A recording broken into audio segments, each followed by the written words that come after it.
Welcome to today's Explainer, everyone. We've got an incredibly fascinating, deeply personal story to dive into today. We're going to unpack some source material from a massive YouTube community that is all about intensive, dedicated spiritual practices. Specifically, we're zooming in on the truly harrowing journey of a Syrian man.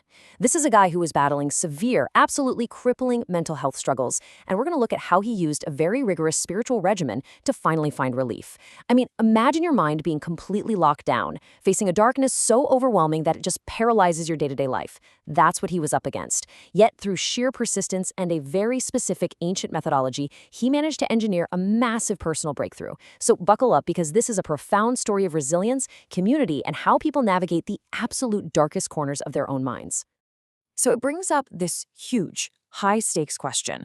Can a dedicated spiritual practice actually help win the war against OCD?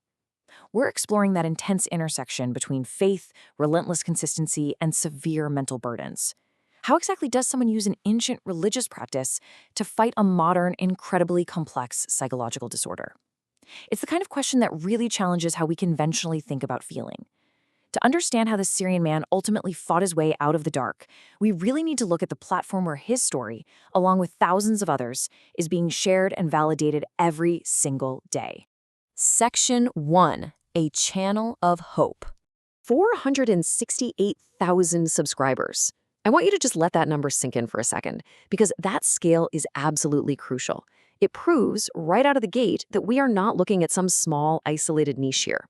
The source of our information today is Mohammed Hijazi's YouTube channel, which has built this widespread, super engaged global community. The whole channel focuses intensely on two specific Islamic practices: Istighfar, which means seeking forgiveness, and the recitation of Surah al-Baqarah, the longest chapter in the Quran. But listen, this isn't just a place for abstract theological lectures. Not at all. It functions as this sprawling digital support group. Hundreds of thousands of people are tuning in, interacting in live streams that go on for over 2 hours, and sharing their results. It shows a massive audience hungrily seeking out these very specific spiritual solutions for their toughest life hurdles. You know, the whole vibe of this community is summed up perfectly by a line right in their channel bio: a reality we live, backed by thousands of living stories. The host is crystal clear about this. The content is grounded in documented, lived experiences, not just theory. They aren't just telling people, hey, this is what you should ideally do. They are putting a spotlight on real people who have actually rolled up their sleeves and done the grueling work. And the most visceral, striking example of these living stories is the one we're going to focus on right now.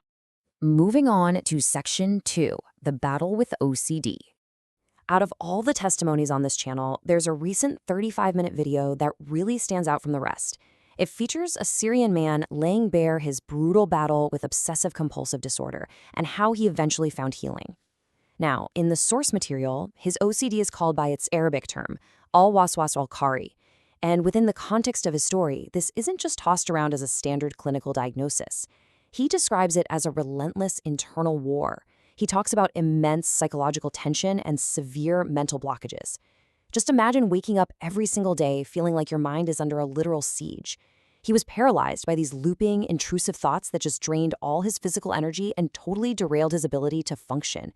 The channel frames his experience not just as a medical issue to manage, but as a holistic, all-encompassing spiritual battle for his own peace of mind.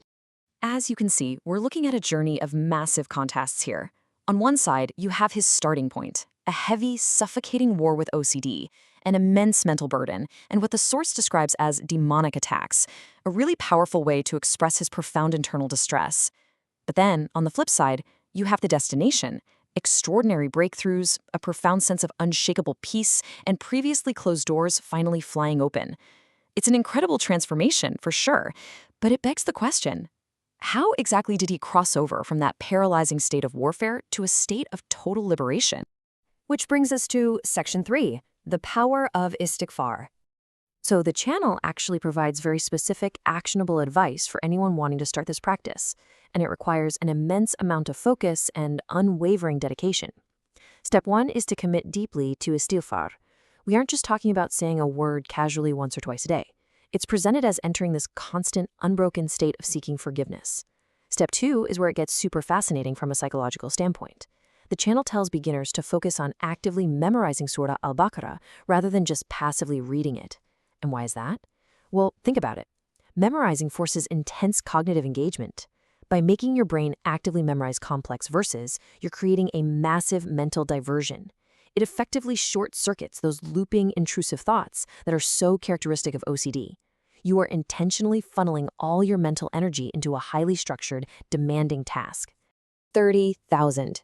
Yeah, you heard that right. That is the staggering level of dedication we are talking about here. And it's not just some random arbitrary number they threw out. The channel actually features entire playlists dedicated to helping people hit 30,000 repetitions of Istighfar.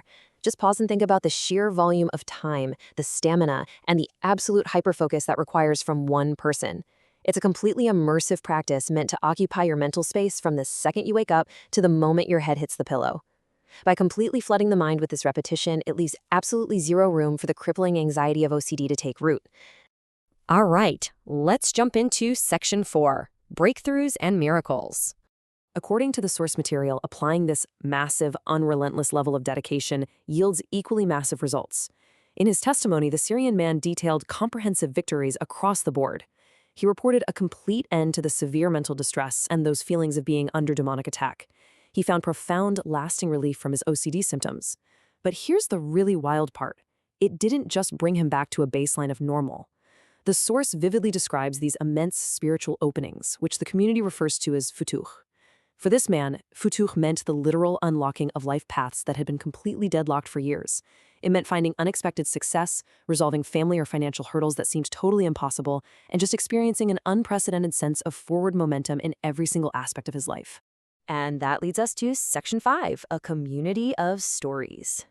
Because the thing is, this Syrian man's story, it definitely doesn't exist in a vacuum. Testimonies are literally pouring in from all over the globe. Just by skimming the recent uploads, you see a global phenomenon unfolding right in front of you. There's a story from a man in Mauritania who experienced a miraculous vision after months of dedication. We've got incredibly detailed testimonies from Jordan, Oman, Egypt, and Morocco, including a Moroccan woman who finally found her way after 6 agonizing years of feeling completely lost. Looking at this list, it really reinforces that this is a unifying practice spanning across vast borders, different cultures, and totally different life circumstances. The channel documents these transformative results across basically all walks of life. I mean, you've got an imam, a religious leader in Yemen, uncovering the profound secrets of these breakthroughs, right alongside an everyday expat living in Kuwait who found life-saving relief from their daily struggles. The overarching message here is super consistent. The documented results of this rigorous practice are universally transformative. It doesn't matter who you are, what your job is, or where you live. Your social status or your wealth, not a factor. The only variable that truly matters is your absolute unwavering consistency. Which brings us to the real narrative climax of today's explainer. This is a deeply motivating call to action pulled directly from one of Muhammad Hijazi's community posts.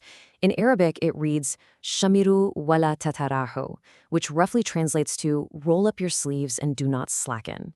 It's just a wonderfully honest acknowledgement that, hey, this path is incredibly hard. Fighting through severe mental blockages, battling OCD, committing to tens of thousands of daily repetitions.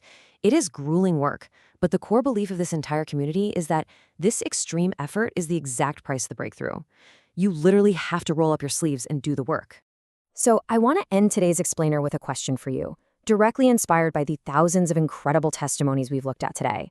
What profound breakthrough might be waiting on the other side of your own unwavering persistence? Whether you're looking at this from a spiritual, psychological, or just a purely human perspective, the story of the Syrian man and this massive online community shows us the transformative power of dedicating yourself entirely to a focused practice. Thank you so much for joining me today, and I really hope this gave you something powerful to reflect on.